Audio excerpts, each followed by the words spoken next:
All right. Hey guys, how's it going? I hope that you guys doing well. I know the lighting is just slightly different. Can y'all see me good? Hold on one second. Can you guys see me? Good. Hope so.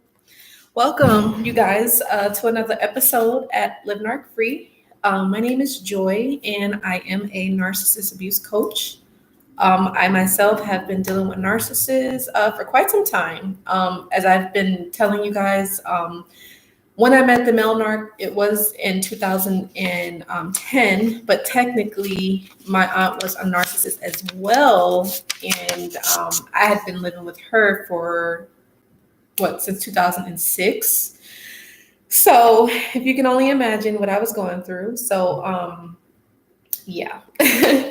But today, you guys, I actually wanted to talk about something a little different. I actually haven't mentioned this at all on my channel. I wanted to talk about toxic shame.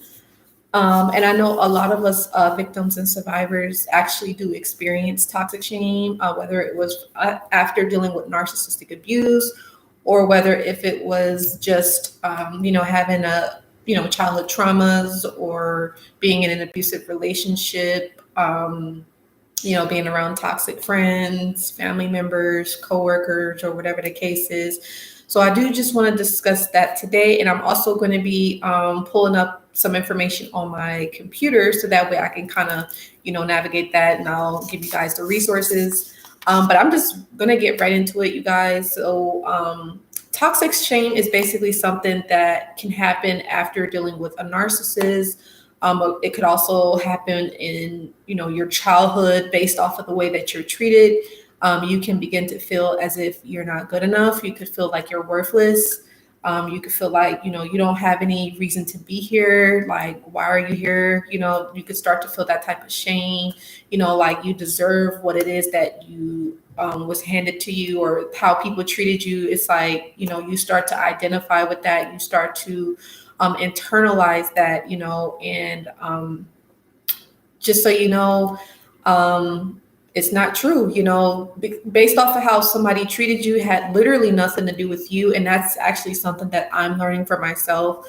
We can't control how other people treat us or how they view us, or we have no control over that. Only thing that we have control over is how we are going to react to the situation and how, we're going to handle it going forward. We don't have, we can't make someone treat us right. We can't make someone be nice to us. Only thing that we can do is be kind and be pleasant and, be courteous. But if somebody else is going to go out of their way not to be that way, then that's on them. And even that could go for your parents or your other extended family members or friends or associates or coworkers. We don't have any control over how they're going to deal with us. You know what I mean? But again, it's just our reaction and how we handle that, right?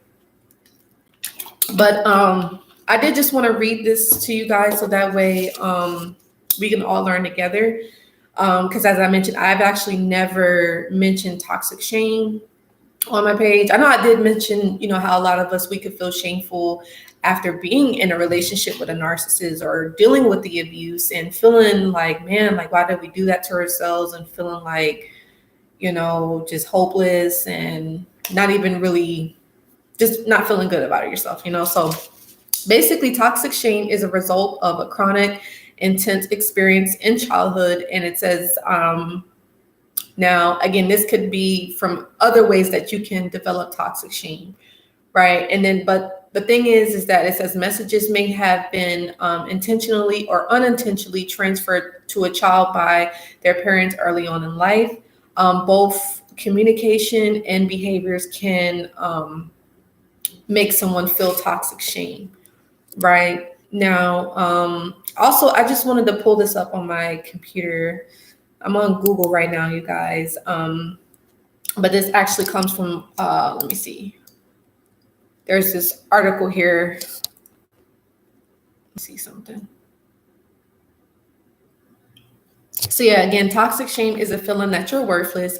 It happens when other people treat you poorly and you turn that treatment into a belief about yourself. You're most vulnerable to this type of poor treatment during as a child or as a teen, or it can occur during your childhood, right? So we do just want to be mindful and be careful about that we're not internalizing that. But again, I do understand if you have internalized, how you were treated, especially, if you were mistreated by a narcissist or, a caretaker or someone that was supposed to be there for you and they was not there for you. They didn't protect you. So I do see why some people could feel feelings of shame, and it could kind of turn toxic because it comes to a point where it's like we're abusing ourselves. We're, doing things that could make us feel even more shameful, although, we were abused. Well, let me just kind of go on here. I just want to read this to you guys because I think it's good for all of us to learn together,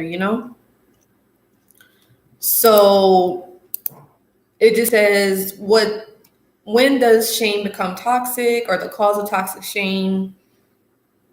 So again, in most cases, shame becomes internalized or toxic from chronic or intense experiences of shame in childhood. And it says parents can unintentionally transfer their shame to their children through verbal messages or nonverbal behavior. So basically, let's say if a child gets abused, right, growing up, and that child could actually, whether it's in their young adult life or they're growing up as an adult, then they can actually believe that they deserve that, and they can actually either be abusive to other people or they could actually get abused or be in situations where they're being abused because that's what they experience as a child, as a teen, growing up. You know what I mean? So also, and you guys, please feel free to chime in. What do you guys think on this? Have you guys experienced toxic shame? How do you currently deal with it? How are you coping? And also some things I just wanted to say, what are some symptoms of shame? So some of you guys may be feeling shame right now. Totally get it. I definitely felt that way myself. And it took some time for me to cope through that as well. So definitely was not overnight, of course. But I just wanted to share this with you guys. So some signs that you may have some shame is basically feeling sensitive, feeling unappreciated, uncontrollable blushing, feeling used, feeling rejected, feeling like you have little impact, being worried what others think about you, and worrying that you aren't treated with respect, right? So those are some symptoms of shame, right? So let's see here. Now, how do you cope with the shame, right? Some of you guys may wonder, like, well, how do I cope with this? And hi, Delicate Lace, how are you? Greetings, welcome. Thank y'all for the like. So yes, you guys. And as I said, feel free to chime in, you guys. How do you guys deal with this? Are you currently dealing with it now? Were you dealing with it before? Have you recovered? What would you guys say on this topic? And also leave me topics, you guys, that you want to learn about, because the more that I'm doing videos like this that's helpful to you all, the better, right? It'll help everybody. But okay, so how do we cope with shame? And this is on the theforeignlives.com. So if you guys want to check this out. So it says acknowledge the shame. So acknowledge how you're feeling. It's the first step in dealing with shame is to acknowledge what you're feeling, right? Observe shame non-judgmentally.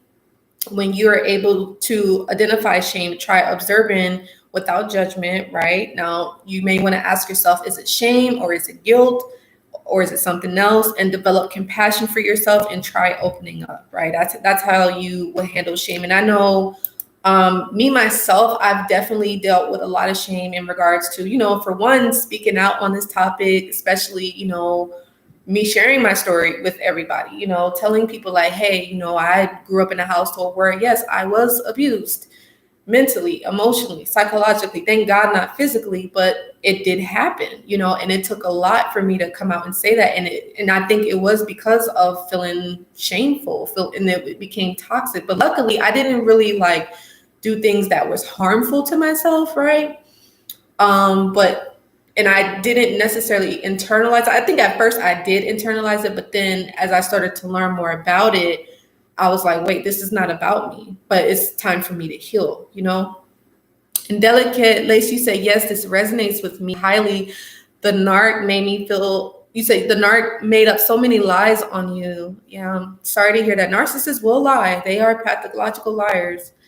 And Delicate, you said, I'm great. Just had a birthday party. Okay, with your granddaughter. Lots of hugs and laughs. Oh, good, good. Happy to hear that.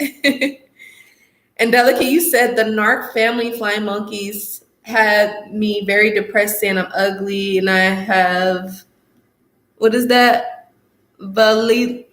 I'm sorry, vitiligo. Oh wow, I'm sorry to hear that. Man, don't mind that narc family, because most narcissistic families are miserable. They, it's a sad dynamic.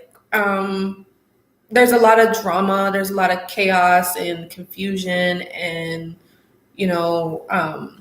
just misery. They're very unhappy. Everybody kind of does the same thing. You're not allowed to have your own opinion. Like, you have to think like everybody. It's the same routine. Everybody has their roles. So you have like the dictator, which is the narc mother or the narc father, or it could be both. And then you have the scapegoat. You have the lost child. You have the hero. And that kind of thing. The golden child. Everybody has their role that they play in that narcissistic family, and it's not nice. It's not healthy, and it's really sad. It really, really is. And I hope that if any of you guys are in a narcissistic family, try your best to understand what you're dealing with and understand that you can't change these people. That's the thing. You can't change these people, but you have to change yourself, and you have to begin to develop an independent mind. You have to think for yourself, and you have to realize that you have to break away slowly but surely from these people. You have to begin to understand that being around these people is not healthy. It's not helping you in any way. It's only harmful. It's only damaging you. It's only making you feel less than, worthless, lifeless, literally, for some. And Delicate, you said, I'm coming back strong, though. God is with me as I continue to heal. 8 years of pointless nothingness. Yes, I love that. Yes, stay strong. You got this. And sorry that you did have to go through that. But, they say sometimes you have to deal with an unpleasant situation, and it actually can kind of shape you into a better version of yourself. So keep up the good work, Delicate. I would say that.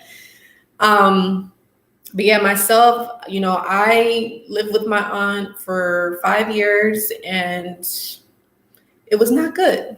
I'm gonna be honest, it was not good. And even the relationship that I had with the male narc was not good either. So I'm just glad that I was able to, heal and move on with my life, and, have this platform to share and help other people is really a good thing. But I didn't know that this was what I was supposed to be doing. I didn't know, because I don't know if I ever shared this with you guys, but I always said, God, like, why did I have to experience such pain? Why did I have to feel hurt and betrayed by the people that I thought loved me, or that I loved and cared about the most, that I opened up and was vulnerable to, and all that stuff. And I guess this was the reasoning. So, but anyway, you guys, I do want to continue on. So, so let's talk more about the toxic shame. So it actually says, how does shame affect your brain? Isn't that interesting? So this is on paceconnection.com.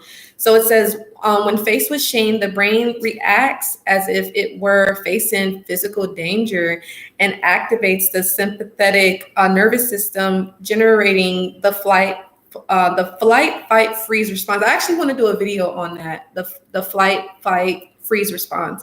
The flight response triggers the feeling of needing to disappear, and children who have this response will try to become invisible. Yeah, that's definitely happens, especially in a narcissistic family.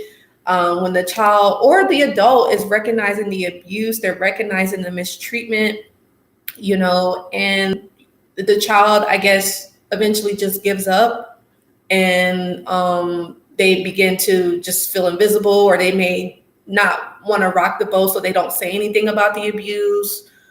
They may just keep quiet. Some of them may even try to run away, you know. But yeah, they may just accept it. And it's really sad when you think of it, because like as a child, when you're dealing with that, it's like you're completely dependent on these narcissistic abusers. And it's like, you know, where are you going to run to, you know? So you have to like either ignore it, go into another, in your mind, go into another world. You have to like have your mind play tricks or whatever. And it's crazy, you know? And then into official, you said fade out, threaten to silence. Exactly right, man. Isn't that crazy? Yeah, some people that the way that they cope with it, like, you know, if you was abused as a child like that, mentally, verbally, and emotionally, you just pretend like, oh, I'm not here, I'm somewhere else. Like, you know, you play with your mind, or you literally don't say anything, or you just like, you deny what's happening, or you're like, oh, this isn't really happening. Like, oh, my parent's really nice, my parent is not abusing me, you know. Like, you begin to lie to yourself.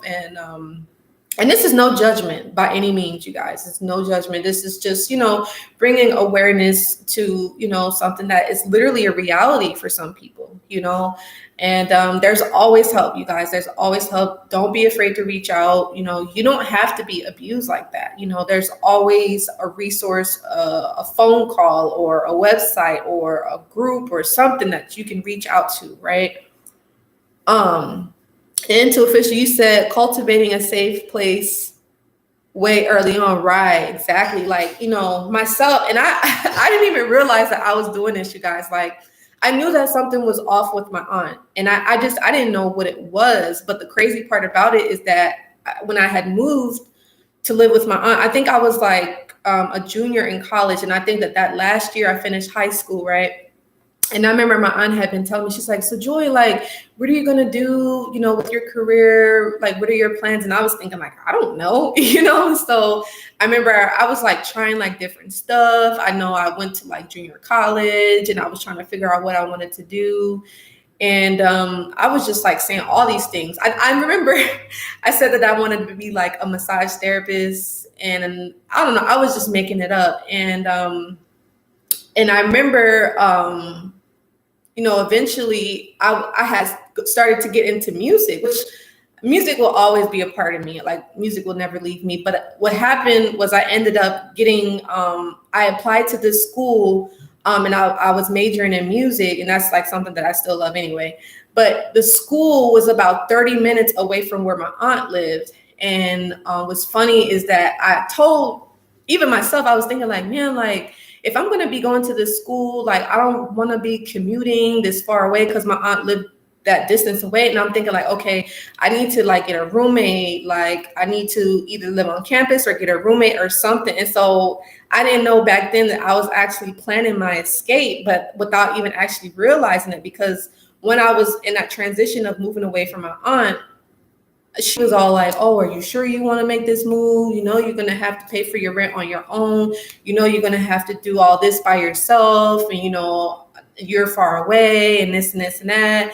And I'm thinking like, oh, I'm good, I got this. But then when I officially like moved out, I didn't have any roommates. My aunt, she wasn't having it. She didn't like it. You know, she came to where I was staying at. She was like, oh, you're going to live in this place for this amount of money? You know, so it was mainly all about the control and, you know, trying to make me feel bad and shameful and all that stuff. So that can really have an impact on you. But luckily, I didn't really let it stick to me that much. And as I said, I didn't know what I was dealing with until after the fact. But, you know. And you said, into official, you said, yeah, listen to that. Something fell off. Exactly. You have to. And I don't know. I just wasn't expecting for my aunt, like my flesh and blood. Like, this is like this. I'm not adopted, you guys. Like, I wasn't born in no adoptive family. This is like flesh and blood family members. Like, my dad's sister, you know, I grew up around her. I remember like when I was younger, like when I would like kind of celebrate the holidays, I would like go to my aunt. Now, this is the aunt that's the narcissist that I'm telling you guys about. Like, I remember I used to go to her house for Christmas, and we would make like Christmas cookies, and for Thanksgiving, you know, we would all like go to her house because she was actually a really good cook, very, very good cook. I can give her that. A good baker too. But yeah, it was just, I had no idea. I had no clue at all that that's how she was behind closed doors. And, but yeah, I was planning my escape, and every day as the time came by for me to like eventually move out, she was like, oh, are you sure you want to do this? Are you sure, you know, you want to be majoring in music? Like, and she was giving me suggestions on what she thought I should do. And she basically disguised that as, I remember the last meeting that I had with my aunt, she basically said, oh, well, you know, because my grandma had passed away back in 2007. And she was like, oh, well, you know, I told your grandmother that I wanted to make sure that, you know, you did well and you were successful. And I'm thinking like, okay. And she was like, oh, I see you as a daughter. And I'm like, okay, you can see me as a daughter, but you don't have to mistreat me and raise your voice at me and that type of stuff. That's, you know, so, but yeah, you guys, it's a scary thing. But you definitely just want to make sure that, you know, you protect yourself and, you know what's healthy and what's not healthy. Like, know your boundaries, like understand you have a right to say no. Like, you don't always have to be the yes person. You don't always have to be the nice person, you know? So, I hope I'm not ranting, but, I hope that this is helpful to you all. Let me see if there's anything else that I wanted to share with you guys.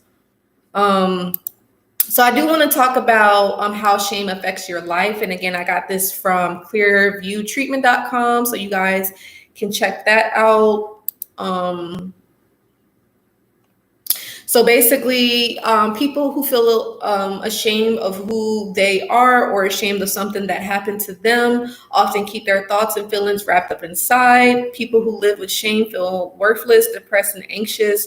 Shame can be a contributing factor in depression, anxiety, and low self-esteem. So, you know, if any of you guys are feeling any of these feelings, don't hold it inside. You know, definitely reach out for support and help if you just need advice or guidance, whatever. Just reach out to someone, whether it's me or another person, whoever. Just don't let that build up inside of you, because it's only you're gonna like lash out. You know, you're gonna be walking around feeling angry and feeling like your life is passing you by, and you may compare your life to other people, and it's just going to be not good, right? Your life it's not going to be good. So you don't want that to happen to you. And last thing is, I just wanted to mention before we head out,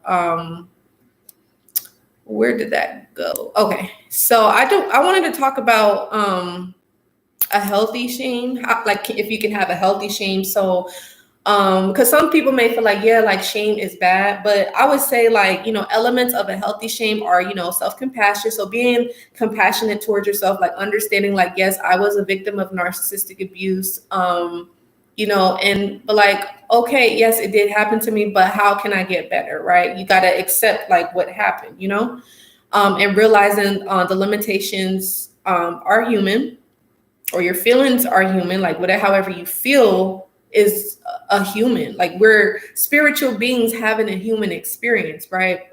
But everybody has them, and taking responsibility for your part for what happened, which feels quite different than self-blame, you know, seeing the bigger picture and, you know, that type of thing. Almost like taking an assessment of what happened, doing some like introspection, you know, if that makes sense. So I do hope that this was helpful for you guys watching.